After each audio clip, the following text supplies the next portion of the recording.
Ya, vamos a tratar de terminar con la profecía de Daniel, capítulo 11, termina en el capítulo 12, versículo 3. Ahí es el fin de la profecía. Luego los versículos 4 hasta el fin del capítulo 12 son remarcas, donde a Daniel se da un poco más de entendimiento en cuanto a lo que él vio. Es una profecía. De las profecías de Daniel es la profecía más abarcante y es la única profecía que nos lleva más allá de 1844. Nos lleva hasta el momento de la liberación del pueblo de Dios y la resurrección especial. Y ahí termina. No alcanza a llegar a la segunda venida de Cristo en forma detallada. Bueno, Daniel capítulo 2 nos lleva hasta el establecimiento del reino de Dios. Así que Daniel, cronológicamente, Daniel 2 va más allá de Daniel 11 y 12, pero Daniel 12 en forma detallada nos muestra detalles de lo que va a ocurrir y lo que estamos viviendo en estos momentos, como lo compartimos la vez pasada que estuvimos juntos. El versículo 44 dice, pero noticias del oriente y del norte lo atemorizarán, y saldrá con gran ira para destruir y matar a muchos, y plantará las tiendas de su palacio entre los mares y el monte glorioso y santo, mas llegará a su fin y no tendrá quien le ayude. Entonces aquí vemos al rey del norte. En el versículo 44 se refiere a él, pero noticias del oriente y del norte lo atemorizarán. El que está atemorizado, el que está aterrado, la palabra atemorizar es una palabra bien fuerte en el idioma original, que quiere decir espantado, aterrado.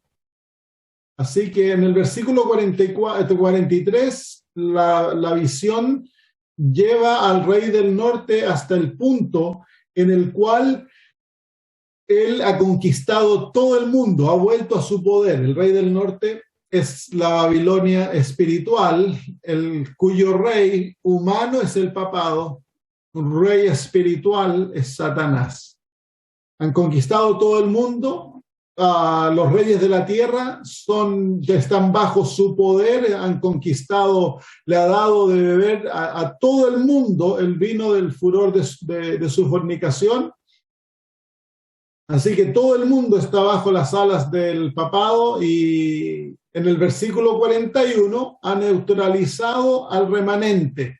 Así que el papado está totalmente confiado de que todo salió de acuerdo a su plan. Pero en el versículo 44, algo ocurre en el norte de él. ¿Por qué? Porque dice, pero noticias del norte y del oriente. Él ha viajado desde el norte y ha ido desde el norte hasta el sur a conquistar al Egipto espiritual. Pero si uno lo ve geográficamente, allá en el Medio Oriente, el papado fue hasta Etiopía y Libia, conquistó todo lo que había que conquistar. Ahora se siente feliz de que el mundo le pertenece, y de repente llegan noticias del norte que lo aterran. ¿Cuáles son esas noticias del norte y del este que lo aterran? Bueno, el único lugar en el norte que algo puede ocurrir es la tierra gloriosa y santa. La tierra gloriosa y santa, que es Israel. Pero en el versículo 44 él había atacado a Israel y lo dejó totalmente en confusión. Quedó totalmente paralizado el pueblo de Dios. Y nosotros ya vimos aquellos versículos donde se predice el ataque de Babilonia contra el pueblo adventista, y entonces la iglesia adventista queda paralizada, queda como un perro que no sabe ladrar. Y eso es lo que hemos visto en los últimos 30, 40 años dentro de la iglesia adventista, un gran ataque, y se ha perdido en el espíritu de profecía, tantas cosas que han ocurrido, se han adoptado formas de culto, creencias que no son adventistas, se han introducido maneras de gobernar la iglesia que no son adventistas. Entonces, y hay una tremenda confusión. Entonces, no nos hemos dedicado a compartir nuestro mensaje como debiéramos compartirlo, que es el mensaje de los tres ángeles, unido a la justicia por la fe, que es el mensaje del tercer ángel en verdad, dice. Sino que nos hemos ahora dedicado a compartir otro tipo de mensajes. Entonces el papado se siente seguro porque la iglesia adventista es el único pueblo que posee un mensaje capaz de neutralizar el poder del papado en este mundo y desenmascararlo. Entonces, el peor de sus sueños, no sueños, pero de las pesadillas de Satanás y del papado se cumple. Estas noticias del norte y del este tienen algo que ver con el pueblo de Dios. Muy bien, vamos a ver qué es el norte, el verdadero norte. Vamos al libro de Isaías, capítulo 14. Tenemos que encontrar entonces, para poder ver qué está ocurriendo aquí, vamos a encontrar el significado del norte. Ya lo hemos visto antes. El verdadero norte tiene que ver con Dios. Dice el capítulo 14 del libro de Isaías, el versículo 13, dice: tú que decías en tu corazón, subiré al cielo, en lo alto junto a las estrellas de Dios levantaré mi trono, y en el monte del testimonio me sentaré a los lados del norte. Así que el norte en las Sagradas Escrituras es referencia a Dios. Es el trono de Dios, el monte del testimonio donde Dios mora. Monte Sión, en otras palabras. Entonces, el rey del norte del capítulo 12, la Babilonia espiritual, es un falso rey del norte, es un rey del norte que desea tomar el lugar de Dios en este mundo. Es el Dios de este mundo, es Satanás obrando a través de seres humanos, de una religión falsa, para llevar al mundo a adorar un sistema humano y obedecerlo como que fuera Dios. Y este falso Dios tiene todo lo que Dios posee, pero en forma falsa. Entonces, las noticias que vienen del norte no son del Dios falso, sino que son del Dios verdadero, son buenas nuevas. Y el este, ¿qué es el este? Vamos al libro de Apocalipsis. Apocalipsis capítulo 7, el este o el oriente, que se lo llama aquí.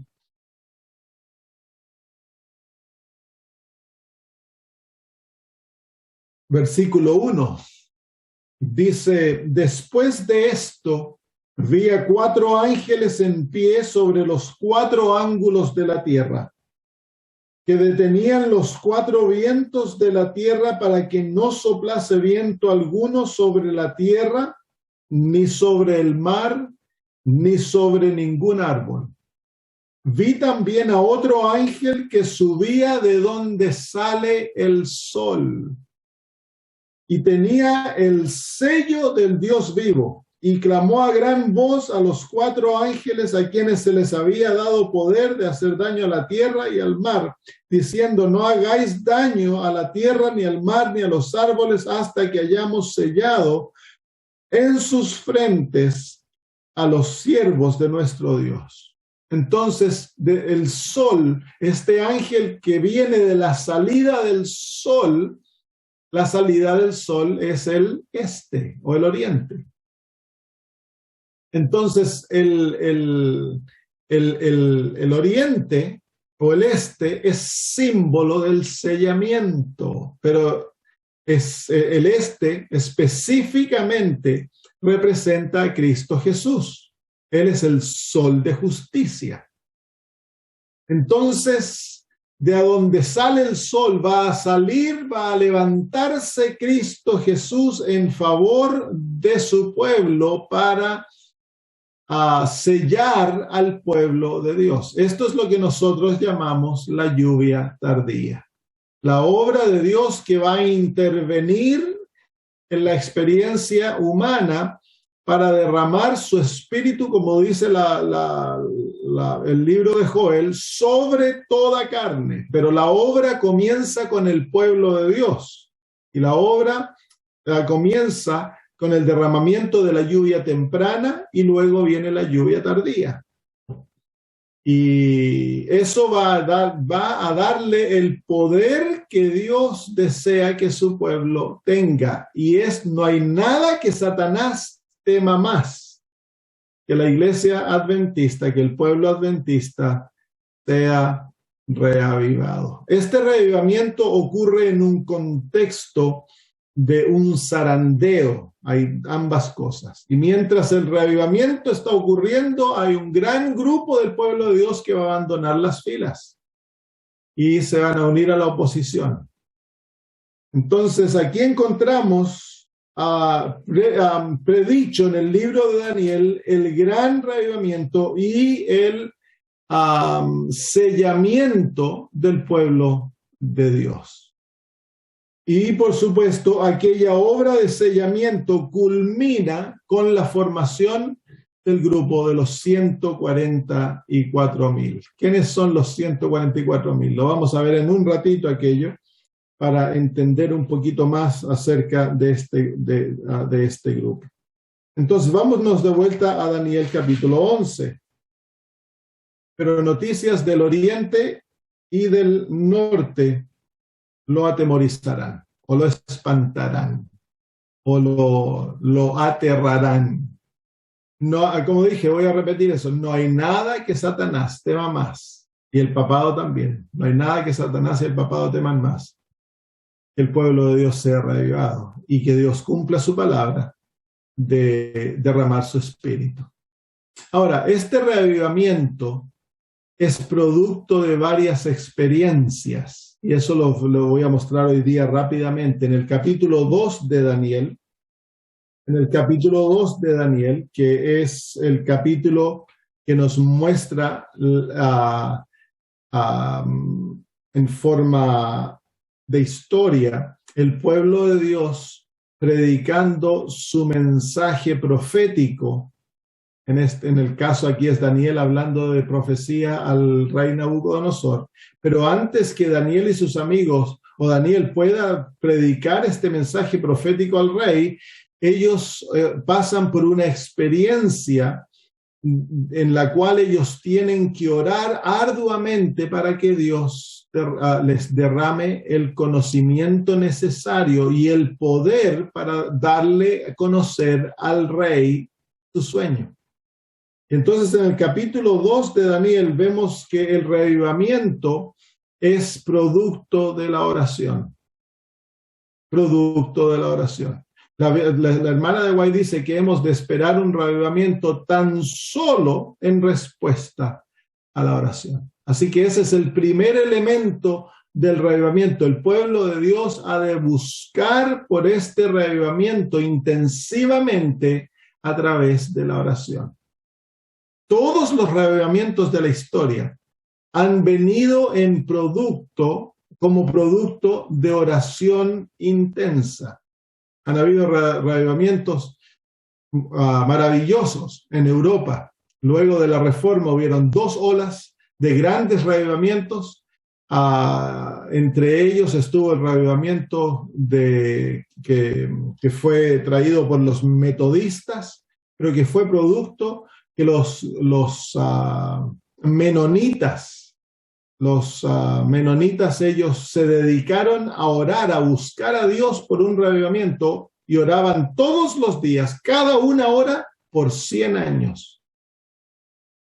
Y Dios respondió trayendo las grandes olas de 3 grandes reavivamientos, y en el tercer reavivamiento nació la iglesia adventista. Así que la iglesia adventista es producto de la oración de los menonitas Oraron por 100 años, cada una hora durante 100 años, imagínense, pidiéndole a Dios que derramara su espíritu y que levantara su obra, y Dios ¿cómo se llama? Lo respondió maravillosamente.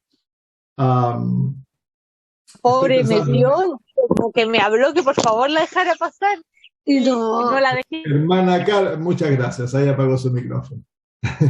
Entonces, no son los menonitas, el nombre ya me va a llegar el nombre del pueblo, son unos hermanos alemanes, de donde el movimiento metodista nació a producto de la influencia de ellos, pero ya me va a llegar el nombre. Vamos entonces a ver el segundo elemento que atrae el reavivamiento. El primero es la oración. Vámonos a Génesis capítulo 6. Génesis capítulo 6. Génesis capítulo 6 nos muestra al pueblo de Dios en problema muy serio. Se han unido con las mujeres del mundo, que proféticamente son las iglesias apóstatas, y ha nacido dentro de ellos una generación que llevan en el versículo 4 dice así: había gigantes en la tierra en aquellos días y también después que se llegaron los hijos de Dios a las hijas de los hombres y les engendraron hijos. Estos fueron los valientes que desde la antigüedad fueron varones de renombre. Así que dentro del pueblo de Dios nace una generación de varones de renombre. Y uno lo lee eso y no le da mucho caso. Pero es que resulta que cuando uno lee la genealogía del pueblo de Dios, de los patriarcas del pueblo de Dios antes del diluvio, no hay varones de renombre. Los varones de renombre se encuentran en la genealogía de Caín, porque la genealogía de Caín y la genealogía de Set representan dos tipos de religión. La genealogía de Caín representa la religión del yo, la religión donde el hombre es exaltado. Y la religión de Set representa la religión de Cristo, la religión del Cordero. Y en la religión de Set no hay hombre de renombre, no se exalta al hombre, se exalta al Cordero. Entonces en la genealogía de Set no se nos cuenta lo que los hombres hicieron. En la genealogía de Caín se nos muestran las grandes obras de aquellos hombres por lo cual fueron aclamados. Entonces, cuando se unen estas dos religiones, que sería en nuestro lenguaje Babilonia y el remanente, se une una religión, hay una unión que no debió haber ocurrido. Dentro del pueblo de Dios nace la mentalidad de exaltar al hombre y no confiar en Dios y en Cristo Jesús. Entonces, en ese contexto nace Noé. Noé nace en un contexto en el cual el pueblo de Dios ha sacado sus ojos de Cristo. Mire lo que dice el capítulo 5 y versículo 28 y 29, donde se habla del padre de Noé, Lamec. Y es interesante porque en la genealogía de Caín hay un Lamec, que quiere decir poderoso, exaltado. Entonces aquí nace dentro del pueblo de Dios una generación que es centrada en el ser humano, exalta al hombre y lo ve como poderoso. Y mire lo que dice Lamec, dice: vivió Lamec 182 años y engendró un hijo y llamó su nombre Noé. Mire lo que dice él, diciendo: este nos aliviará de nuestras obras y del trabajo de nuestras manos a causa de la tierra que Dios maldijo. Entonces, cuando Noé nace, el pueblo de Dios tiene una experiencia religiosa muy legalista. Los ojos están puestos en el hombre. La esperanza de ellos no es Dios, la esperanza de ellos es Noé. El nombre Noé quiere decir descanso. Entonces, y dice, miren, dice, ven la ley de Dios, porque el trabajar la tierra era una ley de Dios, que Dios la había dado como bendición para el pueblo de Dios. Pero ellos, ¿cómo la ven? Como maldición, la ven como una obra dura. Entonces, la obediencia se ve como algo duro, algo difícil, algo arduo. No es el deseo del corazón, y eso muestra una experiencia legalista. La iglesia estaba como la Odisea. Entonces, mire la experiencia de Noé. En capítulo 6, Noé crece en esta experiencia y Noé se encuentra con Dios. Noé descubre al verdadero Dios, al Dios de gracia. Mire lo que dice el versículo 8 del capítulo 6. En el contexto de la descripción de cómo estaba el mundo y la situación de la iglesia, el versículo 8 dice, pero Noé halló gracia ante los ojos de Jehová. En el original dice que Noé halló gracia en los ojos de Jehová. Entonces Noé descubre el mensaje de la gracia de Dios. Que es el evangelio verdadero. Y en el mensaje de la gracia, el resultado de esto, en el versículo 9 se dice, estas son las generaciones de Noé. Noé, varón justo, perfecto en sus generaciones, con Dios caminó Noé. Así que aquí tenemos una realidad descrita en producto a que Noé acepta la gracia divina. En otras palabras, Noé redescubrió el mensaje de la gracia, el mensaje del evangelio de Cristo, el mensaje de la justicia por la fe. Y el resultado es que Dios lo declara justo, él llega a ser justo por la experiencia del evangelio y perfecto ante los ojos de Dios. Y el resultado de aquella experiencia es que ahora Noé camina con Dios. Una de las descripciones de los 144,000 es que ellos caminan con Cristo, ellos van donde el Cordero, siguen al Cordero donde Él va, caminan con Él. Y son perfectos, son justos. Pero no son justos por algo innato. Cuando nosotros leemos, por lo general leemos esta historia y llegamos al versículo 9, nosotros racionalizamos, bueno, Dios escogió a Noé porque Noé era justo y perfecto. Pero no es así.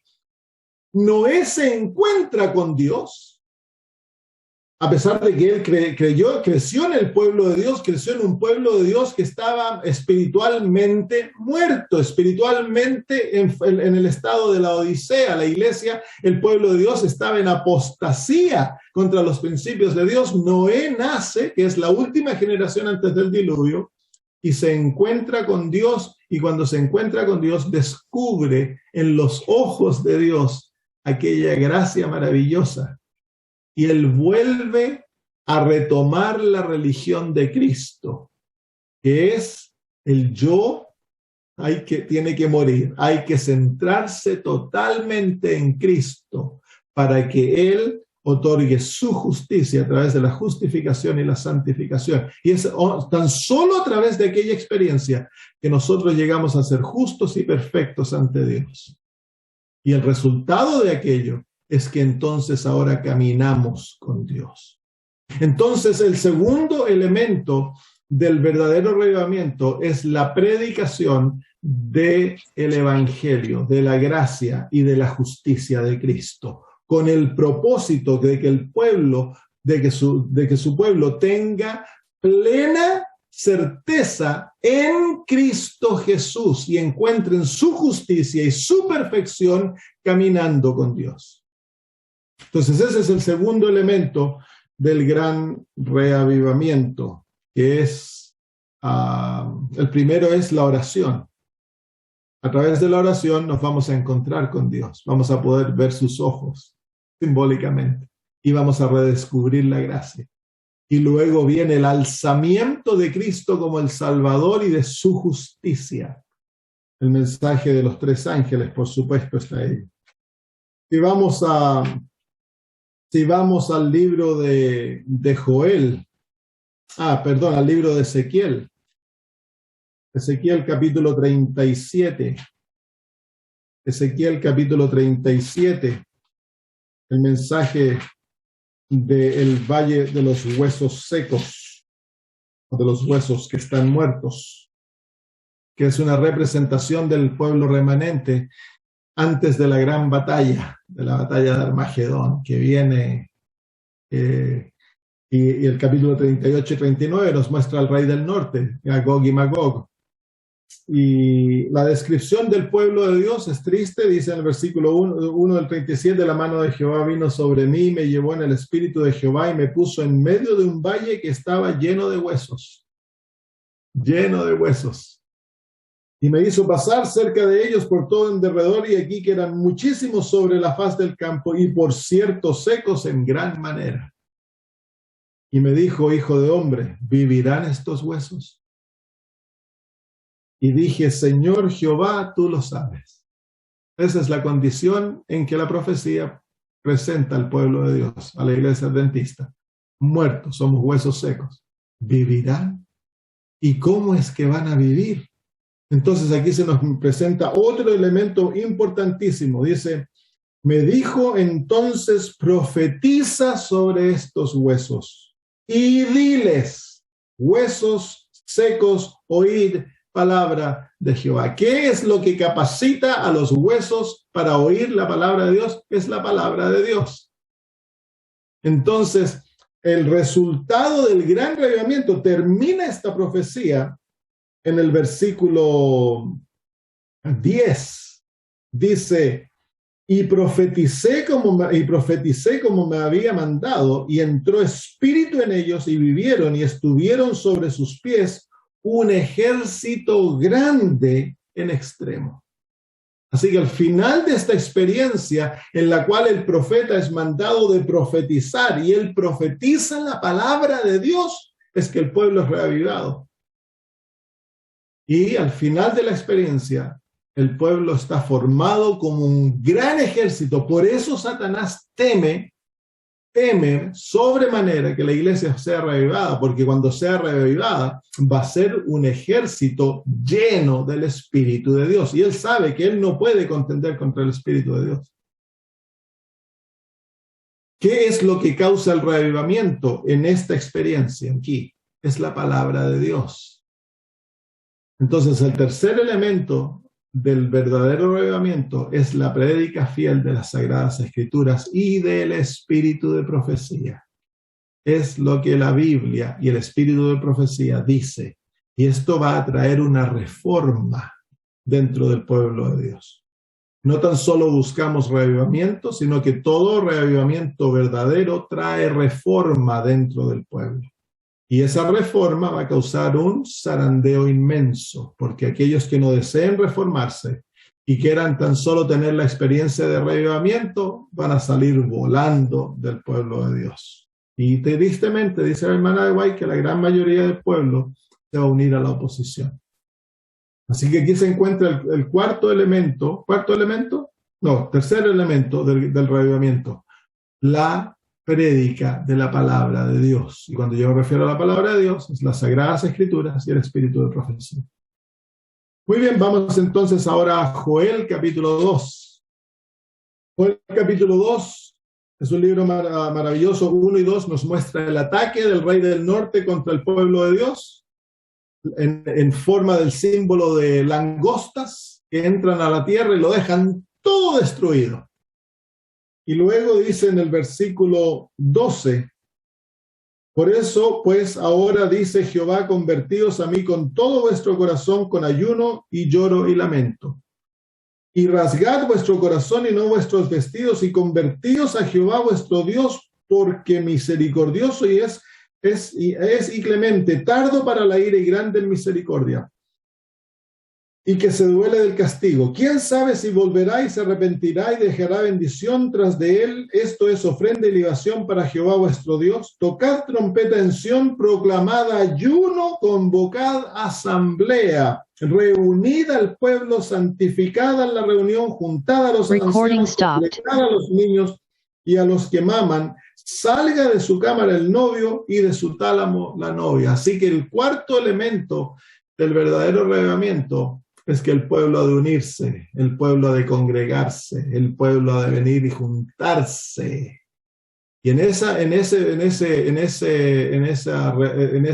experiencia de reunirnos, de volver a unirnos como pueblo, ha de haber una experiencia de ¿cómo se llama? Una investigación profunda de mis faltas, de mis pecados, una confesión y un abandono de aquello, y a la misma vez un restablecimiento de las relaciones rotas, como ocurrió antes que fuera derramado el Espíritu Santo en el día del Pentecostés.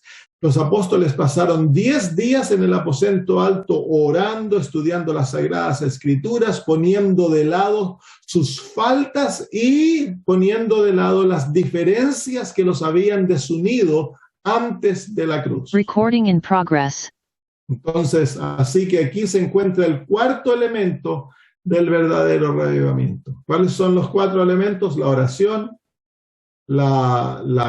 ¿cómo se llama? El aferrarse al verdadero evangelio y la justicia de Cristo, las sagradas escrituras y el unirse como pueblo. El unirse, no permitir que seamos separados. Y fíjense ustedes que Satanás está buscando separarnos y nos está separando por tantas cosas. Y la última cosa que él busca separarnos es a través de la vacuna. Es algo tan estúpido, tan tonto, que los hermanos que se vacunan se enojan con los no vacunados y los separan, no los dejan que entren a la iglesia, ahora los miran como pájaros raros, se asustan de ellos, los acusan en algunas partes del mundo. Entonces es Satanás, él buscando diseminar al pueblo, porque él sabe de que una de las necesidades para que venga el verdadero reavivamiento es que el pueblo ha de abandonar sus diferencias y unirse en amor y buscar la verdad, estudiar las Sagradas Escrituras, orar juntos. Por eso que a través de esta pandemia no ha permitido que la iglesia se una físicamente, porque tiene que haber una unión física. Los apóstoles se unieron físicamente. Aquí dice que físicamente hay que abandonar toda otra distracción y hay que unirse al pueblo y hay que llorar ante Dios pidiendo que Él se manifieste, que nos perdone. Estamos nosotros como pueblo, llevamos una culpa muy grande, porque nos hemos rebelado contra los principios divinos, hemos abandonado el consejo, las Sagradas Escrituras, el espíritu de profecía, y nos hemos ido por nuestra propia tangente, hemos formado relaciones ilícitas, hemos traído errores, hemos traído prácticas, no tan solo a la iglesia, sino que nuestras propias vidas. No tenemos que mirar al vecino, en nuestras propias vidas tenemos prácticas, tenemos ideas, tenemos manera de hacer las cosas que van en contra de la voluntad revelada de Dios. Hemos de arrepentirnos, buscar a Dios en arrepentimiento. Es por eso que hemos de investigar las Escrituras y el espíritu de profecía y alinear nuestra vida con lo que Dios ha revelado. Entonces Dios va a derramar su espíritu sobre sus hijos. Y ahí se encuentra en el capítulo 2. Dice Joel, versículo 28, y después de esto derramaré mi espíritu sobre toda carne. Ese es el resultado final del reavivamiento del pueblo de Dios. Dice en el versículo 21, dice: tierra, no temas, alégrate y gózate, porque Jehová hará grandes cosas. Animales del campo, no temáis, porque los pastos del desierto reverdecerán, porque los árboles llevarán su fruto, la higuera y la vid darán su fruto. Vosotros también, hijos de Sión, alegraos y gozaos en Jehová vuestro Dios, porque os ha dado la primera lluvia a su tiempo, y hará descender sobre vosotros la lluvia temprana y tardía como al principio. Así que Dios va a repetir la obra que Él ha hecho dentro de su pueblo, que es derramar la lluvia temprana, que es la conversión y el crecimiento en la experiencia cristiana. Dios nos va a permitir pasar por aquello. Pero en el hebreo, esta palabra o esta frase traducida lluvia temprana, también o literalmente quiere decir el profesor de justicia. Así que la lluvia temprana, el objetivo de la lluvia temprana es derramar la justicia de Cristo y enseñarnos a vivir en aquella justicia. El que el pueblo llegue a ser justo en Cristo Jesús y sean perfectos. Y la lluvia tardía sella aquel obra. Por eso la lluvia tardía es el sellamiento del pueblo de Dios. Y el sello está asociado con el Espíritu. Si vamos al libro de Efesios. Efesios capítulo 1, los versículos 12 y 13.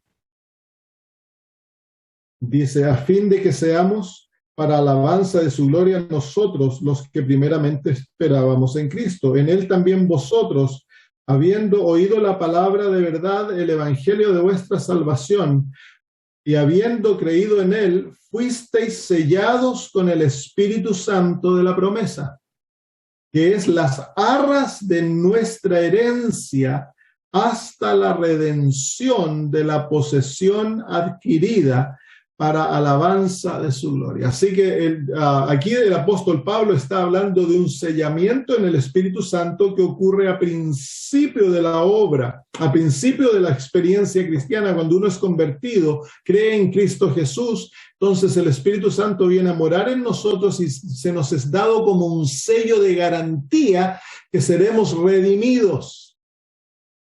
Y ese sello es finalizado en la experiencia del cristiano, ya sea cuando antes de morir o el sello último que viene cuando viene el sellamiento del pueblo de Dios antes de que acabe el tiempo de gracia. En el libro de Apocalipsis, el capítulo 14, nosotros encontramos la otra parte del sellamiento. En el capítulo 7 se nos dice que el pueblo va a ser sellado y van a haber 144,000. En el capítulo 14 encontramos al pueblo sellado. Dice, después miré, el versículo 1, y aquí el Cordero estaba en pie sobre el monte Sión y con él 144,000 que tenían el nombre de él y de su Padre escrito en sus frentes. Así que el nombre de Dios y de Cristo está escrito en las frentes, que es el carácter de Cristo.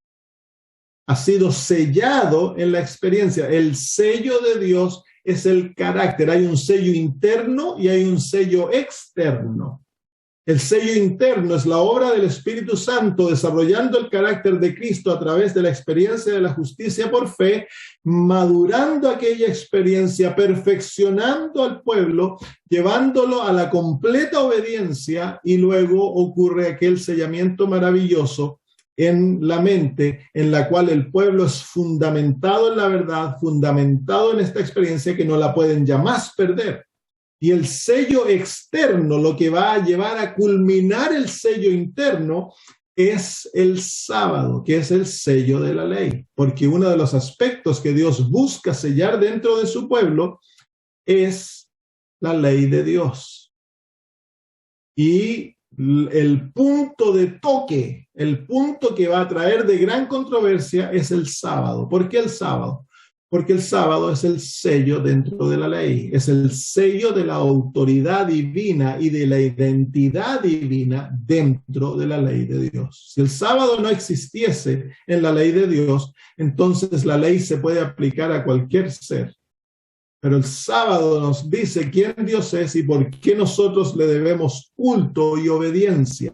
Y más aún, el sábado también es el sello del evangelio, porque el sábado es el evangelio en la ley de Dios. Es la experiencia dentro de la ley de Dios que nos invita a morir a nosotros mismos y descansar en la provisión de Dios. Que es una invitación evangélica, y nos enseña el verdadero orden del evangelio, que el descanso viene antes de las obras, y nos muestra que si nosotros queremos obrar antes de descansar, entonces estamos tomando el lugar de Dios. Por eso que el sábado es tan importante. porque el sábado une a aquel que ama a Dios, lo une a Dios en una relación de total dependencia en Dios. Y Satanás odia el sábado. Entonces, pero también el sello es una marca visible. Si ustedes vienen al libro de Ezequiel, el capítulo 9, se nos habla aquí quiénes van a ser sellados. Capítulo 9 de Ezequiel dice, el versículo 4, dice, y le dijo Jehová, pasa por en medio de la ciudad, por en medio de Jerusalén, y ponles una señal en la frente a los hombres que gimen y que claman a causa de todas las abominaciones que se hacen en medio de ella. Entonces es una marca que se pone en las frentes que identifica al verdadero pueblo de Dios para que no sea destruido cuando sean derramadas las plagas y venga los ángeles de destrucción. Entonces, el sello es algo físico, algo espiritual, es una realidad externa y una realidad interna. Envuelve la ley de Dios, envuelve el agente del sellamiento es el Espíritu Santo que crea en nosotros la experiencia necesaria para que recibamos la lluvia tardía y seamos sellados con el Espíritu Santo y el carácter de Dios sea estampado en nuestras mentes para que nunca más sea perdido y nos lleve a la obediencia. Pero esa obra se culmina con la gran prueba de fidelidad, si vamos a estar dispuestos a sacrificarlo todo, incluso la vida, para obedecer a Dios antes que los hombres.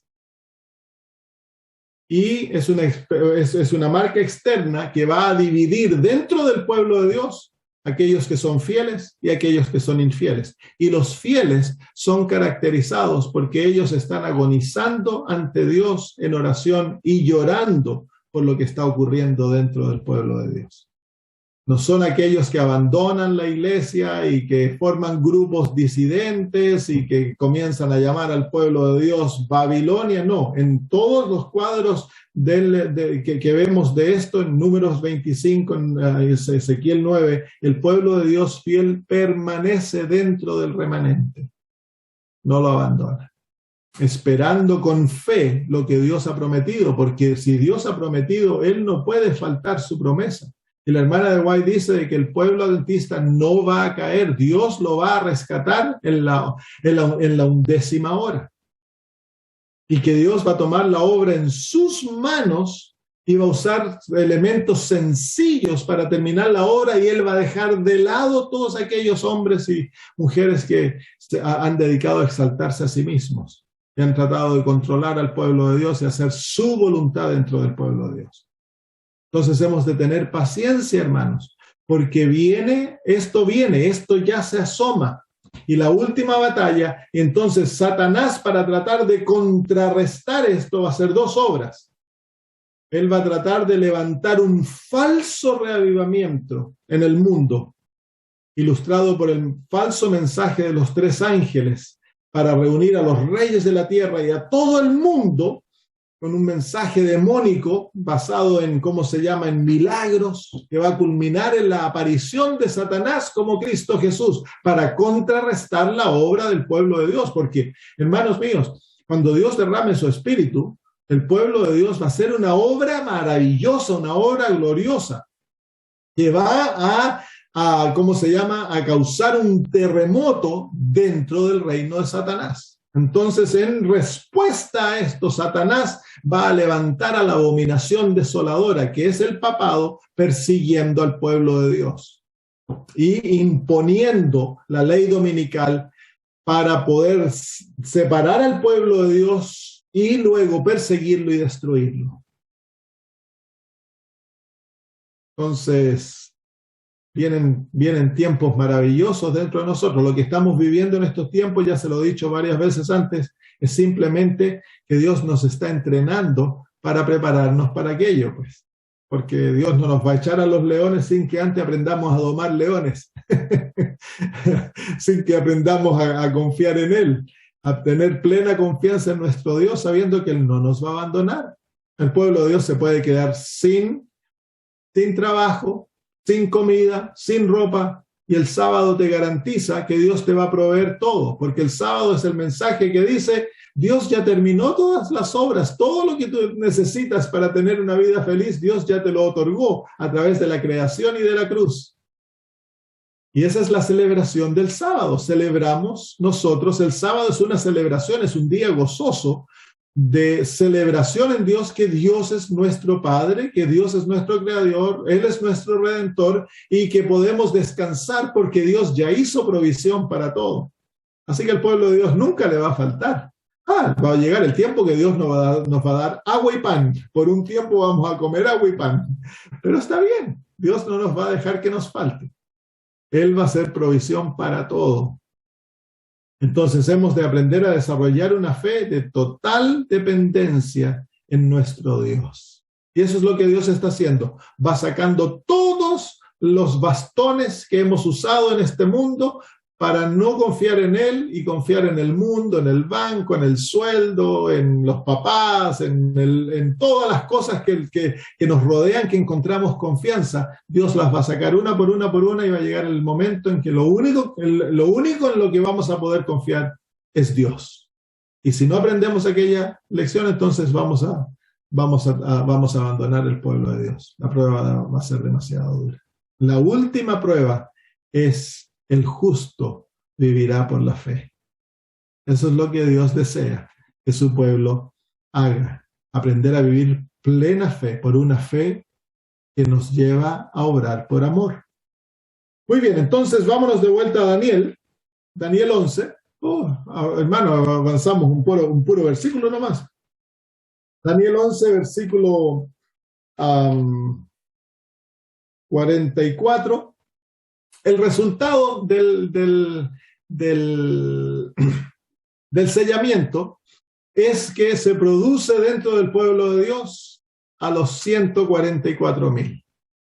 Y los 144,000 van a ser resultado de aquellos hermanos fieles que quedaron dentro del pueblo de Dios y aquellos que salieron de Babilonia. Los obreros de la 11ª hora, que se unen al pueblo de Dios para predicar. Y son ellos que llevan el último mensaje.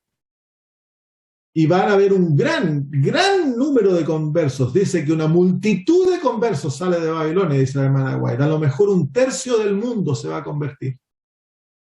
Una tercera parte. Y si es así, entonces va a haber gran mortandad. Porque dice en la 6ª trompeta que una tercera parte del mundo va a ser muerta, de los hombres serán muertos. Entonces viene una gran aniquilación de los justos, que van a morir como mártires. Y los que no mueran, entonces conforman el grupo de los 144,000, que serán los que pasarán vivos por el tiempo de angustia, no morirán, y ellos entonces recibirán a Cristo sin conocer la muerte. El resto del pueblo de Dios van a morir, pero ellos van a resucitar en una resurrección especial. Se las voy a mostrar en un ratito. Entonces, vamos al capítulo, a Daniel 11, versículo 44 nuevamente, dice: pero noticias del oriente y del norte lo atemorizarán, lo aterrarán. Aquí entonces se encuentra el sellamiento, el derramamiento de la lluvia tardía.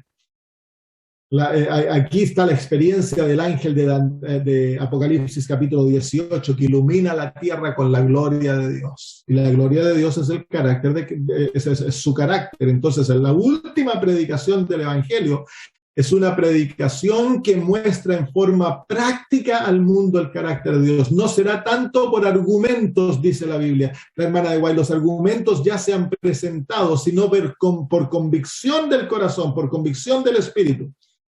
Se han presentado los argumentos, se ha llenado el mundo de libros y literatura. Entonces ahora viene el último argumento, que es que se vea en el pueblo de Dios el carácter de Cristo. Y no perdamos aquí, pero vengan a Mateo. Mateo nos muestra esto. Mateo 24. Mateo 24. Es difícil avanzar rápido porque hay tanto que hablar, ¿no? Mateo 24, el versículo 14 dice, y será predicado este evangelio del reino en todo el mundo, entonces, para testimonio a todas las naciones, y entonces vendrá el fin. ¿Se fijan ustedes que el evangelio es predicado, pero es predicado ¿cómo? Como testimonio. Un testimonio es algo que se experimenta, que se ve, que se palpa.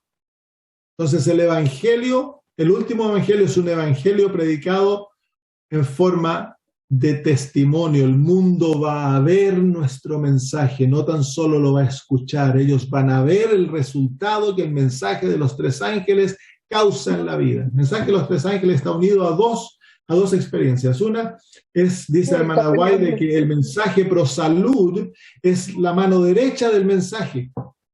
Y cuando le preguntaron en cuanto a la justicia por la fe, ella dijo que ese era el mensaje en realidad. Así que el mensaje de los tres ángeles no es tan solo predicar de la marca de la bestia y predicar a la caída de Babilonia y del juicio. El mensaje demanda una experiencia viva que recree en nosotros la imagen de Cristo. Y para ayudarnos en aquello, Dios nos dio la Reforma Pro Salud. Dice que la Reforma Pro Salud está unida al mensaje como la mano está unida al brazo. Tan importante es la Reforma Pro Salud. No se nos dio la Reforma Pro Salud para que vivamos sano más años. Sí, ese es el resultado, es el producto de vivir sanamente. Pero el objetivo de la Reforma Pro Salud es espiritual. Es espiritual. Es ayudarnos como pueblo en el desarrollo del carácter de Jesús. Entonces, aquí en el capítulo 24 y en el versículo 14 se presenta, pero Jesús dice, este evangelio, esa palabra demanda que Cristo haya definido el evangelio, porque dice, este evangelio, él ya apuntó el evangelio. ¿Cuál es el evangelio?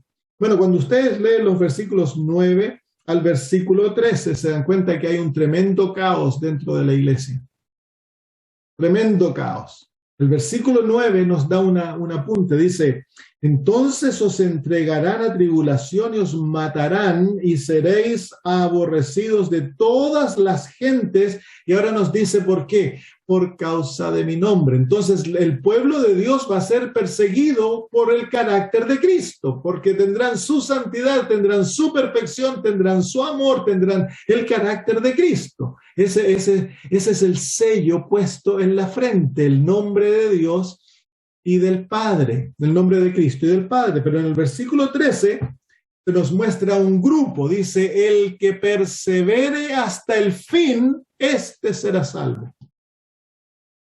Ese es el grupo que lleva el evangelio. Todos los otros han perdido su amor, han apostatado, se han ido con las falsas doctrinas y todas las cosas que Satanás introdujo a la iglesia para que se pelean entre ellos, se odian, dice entre ellos, luego escuchan falsas doctrinas de los falsos profetas, se vuelven apóstatas, los otros se les enfría el amor, todos van saliendo, ese es el zarandeo.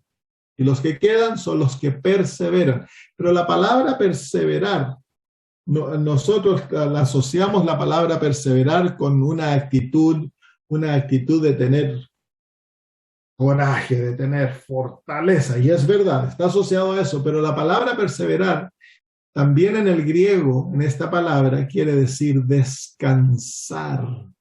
Tomarlo pacientemente, sufrir con paciencia la persecución y la tribulación. Ahí se encuentra el evangelio. Cristo Jesús está apuntando, cuando Él dice, este evangelio está apuntando a los que perseveran.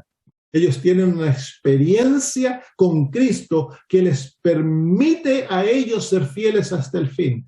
¿Y cuál es esa experiencia? Ellos han desarrollado la capacidad o el carácter de Cristo de ser pacientes en la tribulación, el aprender a amar a los enemigos, el poner la otra mejilla, el ir la extra milla, el permitir que si te sacan la capa le das la túnica también. Han abandonado al yo y es Cristo el que vive en ellos.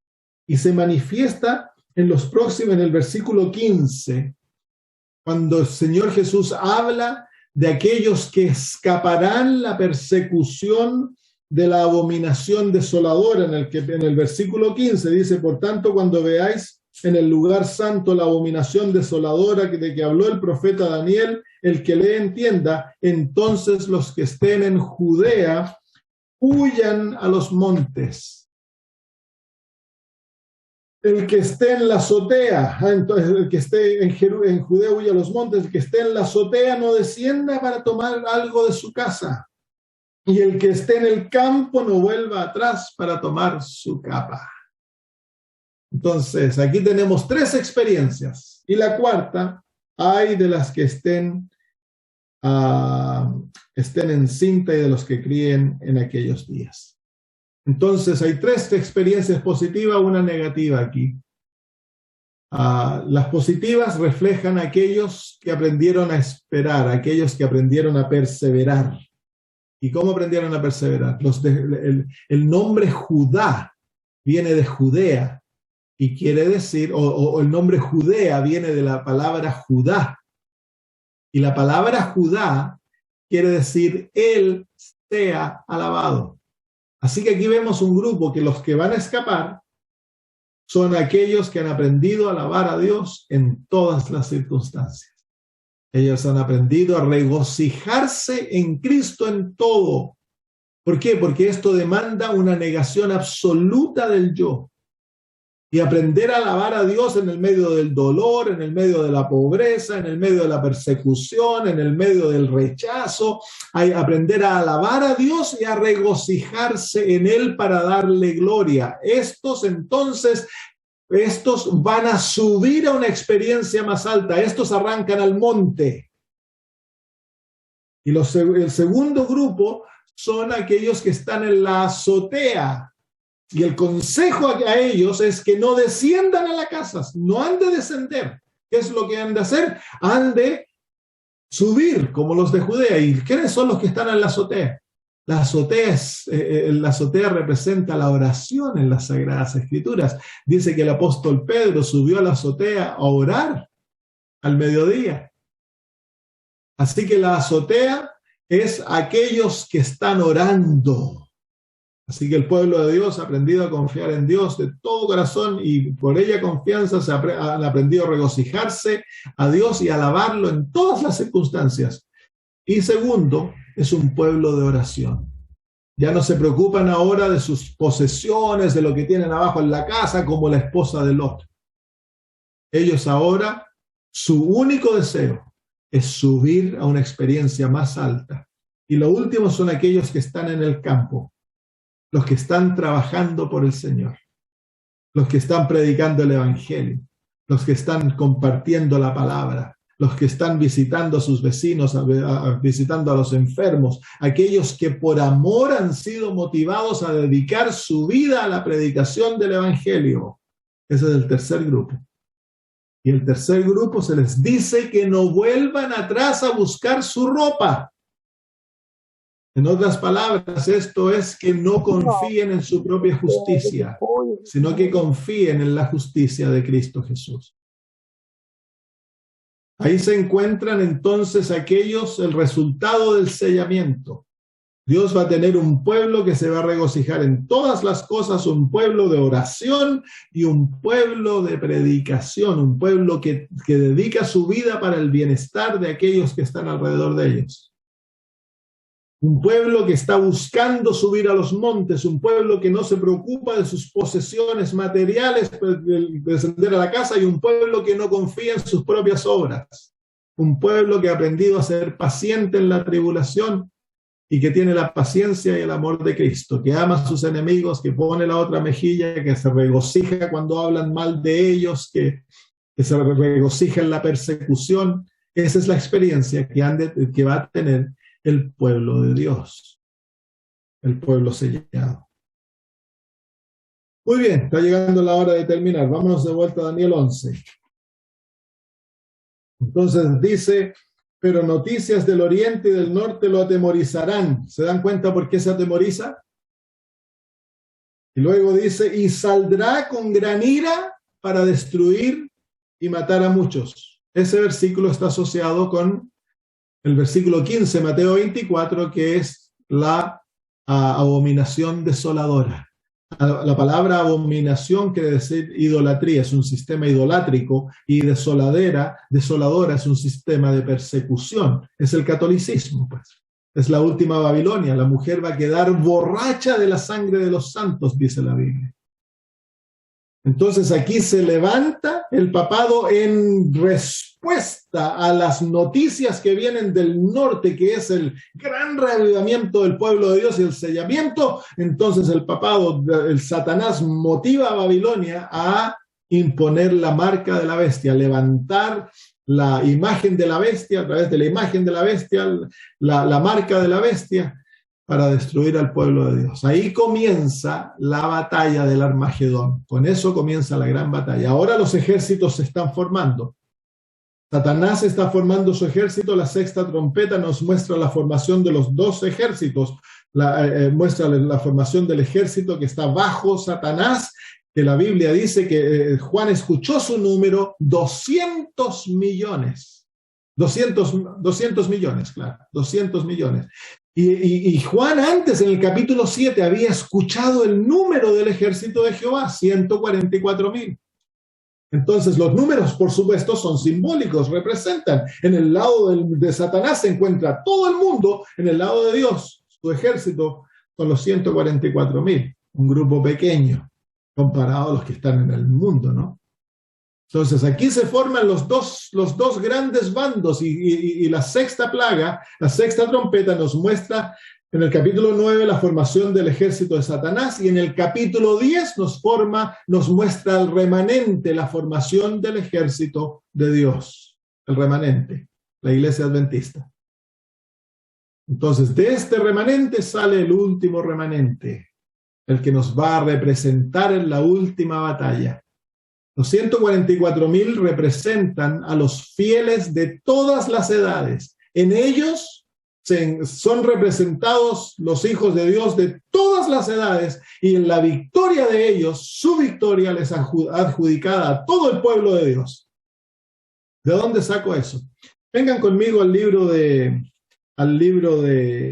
Números, capítulo 31. La historia de los 144.000 viene del capítulo 31 del libro de Números.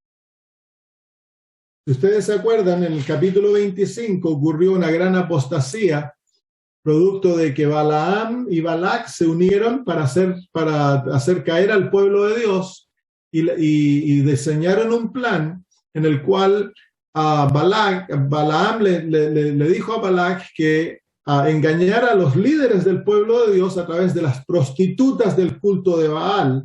Y tristemente el pueblo de Israel cayó, y un gran número de líderes, como 24.000, perecieron en la apostasía y en la destrucción. Y el pueblo se dividió en dos, los fieles y los infieles. El pueblo entonces, al final de aquella experiencia, hubo un censo que es símbolo del sellamiento. Y miren lo que ocurre ahora en el capítulo 31. Dice: Jehová habló a Moisés diciendo, haz la venganza de los hijos de Israel. Esta es la venganza de todo Israel contra los madianitas. Después serás recogido a tu pueblo.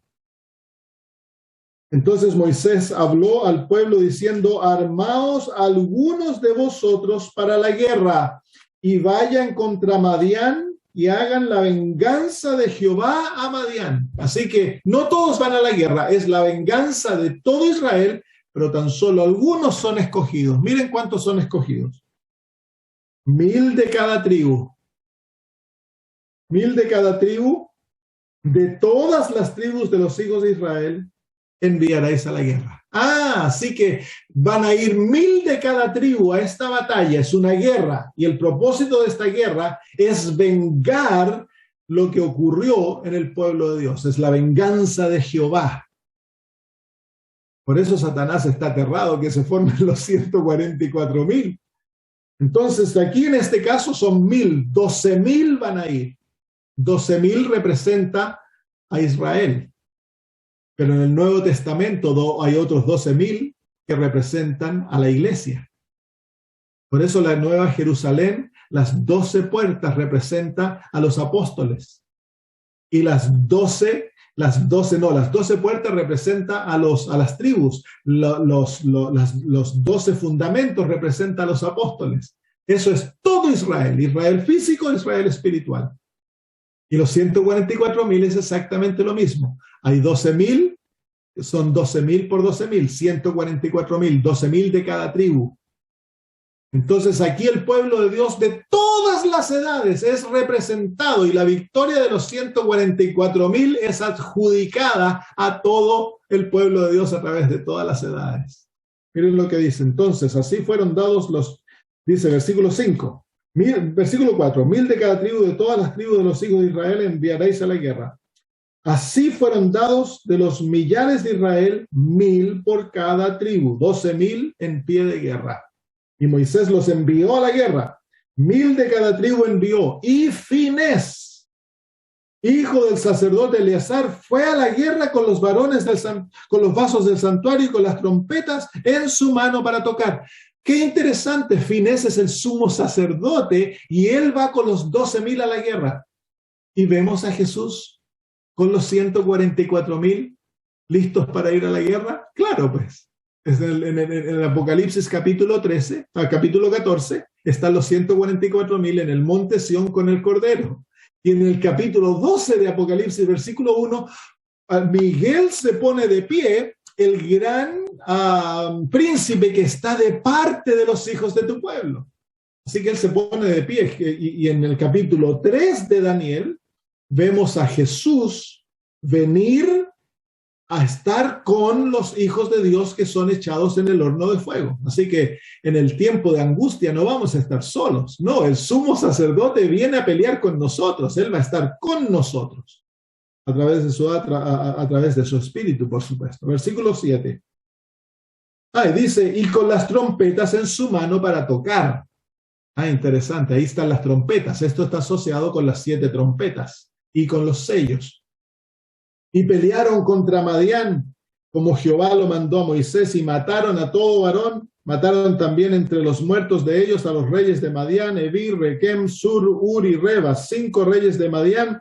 También a Balaam, hijo de Beor, mataron a espada. Así que ahí se encuentra. ¿Y cómo termina la historia de los 144.000? Cristo viene en el capítulo 19 y mata a todos los reyes de la tierra. Entonces se acaba la batalla, pues.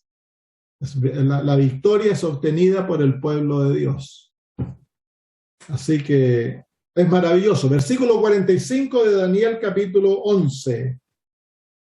Vamos a tratar de terminar esto para que el hermano Raúl ya quede contento. No, pero es que no lo podemos terminar porque el capítulo 12 no lo hemos terminado. Pero por lo menos terminamos el capítulo 11. Versículo 45. Y plantará las tiendas de su palacio entre los mares y el monte glorioso y santo. Entonces aquí viene el monte Sión, capítulo 14 de Apocalipsis. El papado tiene a todo el mundo a su alrededor, entre los mares. Los mares son donde él se sienta, las multitudes. Literalmente los mares es el mar, ¿cómo se llama? El mar rojo, no el mar rojo, el mar Mediterráneo y el mar Muerto. Son los 2 mares entre los cuales Jerusalén se encuentra, que es el monte glorioso y santo. Él planta sus tiendas entre esos 2 mares. Tiene todo el mundo a su alrededor. Las aguas de la ramera. Las aguas de Babilonia, el río Éufrates, que se comienza a formar con la 6ª trompeta. En el año 1840, cuando el Imperio Otomano cae, comienza la formación del último río Éufrates. Los 4 ángeles que están alrededor del río Éufrates son soltados y van al mundo para formar el gran ejército, el último ejército contra el pueblo de Dios. Y ese es el río Éufrates. Todas las naciones de la tierra que han bebido del vino del furor de su ira, todos los reyes de la tierra son unidos bajo el poder de la bestia, de Babilonia. Ella se sienta segura en aquello, tiene los mares de su lado. Y de parte del pueblo de Dios, queda un grupito tan solo de 144,000. Todo el mundo está conquistado. Lo único que le queda que conquistar es el monte Sión. Y en el monte Sión se encuentran los 144,000 con el Cordero. Ese monte es impregnable, no se puede conquistar porque Cristo se encuentra en el medio. El gran sumo sacerdote que lleva la trompeta, y esa trompeta declara el fin de Babilonia. Las 7 trompetas son anunciadas para que Babilonia caiga. Las trompetas declaran el fin de este sistema, Babilonia. Y al fin de la trompeta, la 7ª trompeta que se suena cuando caen las plagas caen en respuesta a la 7ª trompeta y destruyen a Babilonia. Entonces dice, y plantará las tiendas de su palacio entre los mares y el monte glorioso y santo, mas llegará a su fin. Y mire lo que dice ahora, y no tendrá quien le ayude. ¿Cómo es eso? Si tenía a los 2 mares, ¿cómo no hay nadie que lo ayude ahora? Algo ocurre. ¿Será que se secan las aguas? Vamos al libro de Apocalipsis. Apocalipsis aquí nos muestra la realidad del cómo ocurre esto. Apocalipsis capítulo 16, perdón. Apocalipsis capítulo 16, versículo 12. Dice, el 6º ángel derramó su copa sobre el gran río Éufrates, y el agua de este se secó. Ahí está, pues. ¿Qué es el río Éufrates? Capítulo 17, versículo 15. Me dijo también, las aguas que has visto donde la ramera se sienta son pueblos, muchedumbres, naciones y lenguas. Así que aquí se encuentran las aguas, que en el símbolo de Daniel son los mares. Como ya dijimos, son las muchedumbres, las naciones, los reyes de la tierra que se han unido al papado contra el pueblo de Dios, el gran ejército formado. Pero se seca. ¿Cómo es eso que se seca? Claro, si ¿se acuerdan ustedes que en la historia, para el rey Ciro, que es símbolo de Cristo, conquistar a Babilonia, él secó las aguas del río Éufrates? Entonces el apoyo, el soporte que las naciones de la tierra le van a brindar a Babilonia va a ser retirado. Miren lo que dice en el capítulo 17, el versículo 12 dice, y los 10 cuernos que has visto son 10 reyes que aún no han recibido reino, pero por una hora recibirán autoridad como reyes juntamente con la bestia. Estos tienen un mismo propósito y entregarán su poder y su autoridad a la bestia. Así que en este nuevo sistema los reyes de la tierra le entregan su poder a la bestia. Claro, es la unión de Estado de la iglesia y el Estado, donde la iglesia gobierna al Estado. Y dice, pelearán contra el Cordero. Ahí se encuentra la batalla de Armagedón. Estos son los reyes que la iglesia va a usar para perseguir al pueblo de Dios. Pelearán contra el Cordero y el Cordero los vencerá porque Él es Señor de señores y Rey de reyes y los que están con Él son llamados fieles y justos. ¿Quiénes son los que están con Él? Los 144,000. Y me dijo también, mire ahora, ya vimos el versículo 15, versículo 16, mire ahora, ahí viene el secamiento de las aguas. Y los 10 cuernos que viste en la bestia, estos aborrecerán a la ramera y la dejarán desolada y desnuda y devorarán sus carnes y la quemarán con fuego, porque Dios ha puesto en sus corazones el ejecutar lo que Él quiso, ponerse de acuerdo y dar su reino a la bestia hasta que se cumplan las palabras de Dios. Ahí está el secamiento del río Éufrates. Todos los reyes y los líderes del mundo y el mundo entero que adoraron a este sistema y dijeron, no hay ninguno como otro, como él, no hay nadie que pueda hacer guerra contra él. En la 6ª plaga, algo ocurre que hace que el mar se seque. Y ahora ellos se vuelvan contra el sistema de religioso y los destruyan. La hermana de White lo explica eso. En el libro El Gran Conflicto dice que las manos de Dios aparecen en el cielo sosteniendo las tablas de la ley. y el cuarto mandamiento refulge con una luz especial. El mundo entero se da cuenta que han sido engañados. Cuando están a punto de destruir al pueblo de Dios, en ese momento, y hay una voz que sale del cielo que declara la hora y el día de la segunda venida de Cristo. Y Dios ratifica su pacto con su pueblo. Y ahí el mundo entero se da cuenta que han sido engañados. Y se secan las aguas. Ahora ellos se van a volver y van a destruir a sus líderes religiosos, a sus pastores, a sus sacerdotes. Van a ir y van a decimar, van a quemar a la ramera, dice, las naciones del mundo. ¿Cómo va a ser eso? Vamos a esperar y verlo. Entonces ahí se encuentra el cumplimiento de Daniel capítulo 11, versículo 45. Tenemos que terminar la historia. Perdonen, hermanos, que me extienda. Vamos a irnos rápido al capítulo 12, porque aquí viene la liberación del pueblo de Dios. El capítulo 11 sigue la historia del papado hasta su destrucción. Y en el capítulo 12, versículo 1, nos lleva de vuelta al cierre de la gracia, cuando se levanta Miguel. Y ahí retoma la historia de esos últimos momentos de la historia humana y nos muestra lo que va a pasar con el pueblo de Dios. Dice, en aquel tiempo se levantará Miguel, el gran príncipe que está de parte de los hijos de tu pueblo, y será tiempo de angustia cual nunca fue desde que hubo gente hasta entonces, pero en aquel tiempo será libertado tu pueblo, todos los que se hayan escritos en el libro de la vida. Entonces en aquel viene la gran liberación del pueblo de Dios con la sexta y la séptima plaga.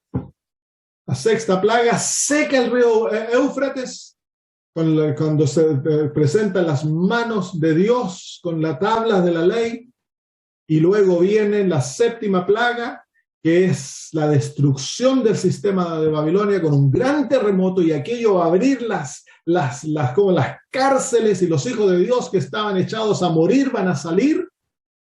Luego dice el versículo 2, y muchos de los que duermen, en aquel momento de la liberación del pueblo de Dios viene una resurrección, dice, muchos de los que duermen en el polvo de la tierra serán despertados, uno para vida eterna y otros para vergüenza y confusión perpetua.